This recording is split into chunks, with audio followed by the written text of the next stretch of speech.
Hi friends, welcome to cine family two. Guppedantha Manasu serial heroine Mukesh Gowda and Raksha Gowda వీరిద్దరూ ఈ సీరియల్లో రిషి వసుధర క్యారెక్టర్లో చాలా అద్భుతంగా నటించి బెస్ట్ జోడీగా కూడా గుర్తింపు పొందారు.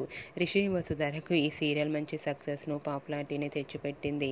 వీరిద్దరు ప్రతి ఇయర్ కూడా బెస్ట్ రొమాంటిక్ కపుల్ అవార్డు కూడా అందుకుంటూ ఉంటారు. రిషి వసుధర తమ ప్రతి లేటెస్ట్ అప్డేట్స్ని ఎప్పటికప్పుడు షేర్ చేస్తూ ఉంటారు. అయితే రీసెంట్గా Guppedantha Manasu serial heroine Rishi Vasudhara shooting and real life latest ఫొటోస్ను షేర్ చేశారు. ఆ ఫొటోస్లో రిషి వసుధర చాలా హ్యాపీగా, సరదాగా ఎంజాయ్ చేస్తూ కనిపించారు. ఆ ఫొటోస్ చూసిన వారంతా beautiful and lovely couple and made for each other అంటూ కామెంట్స్ పెడుతున్నారు. మీకు కూడా Rishi Vasudhara shooting and real life latest photos మీకు నచ్చినట్లయితే మీ అభిప్రాయాన్ని మీ కామెంట్ రూపంలో తెలియజేస్తూ లైక్ చేయండి, షేర్ చేయండి. మరిన్ని ఇంట్రెస్టింగ్ అండ్ లేటెస్ట్ అప్డేట్స్ కోసం మా సినీ ఫ్యామిలీ 2 ఛానల్ని సబ్స్క్రైబ్ చేసుకోండి.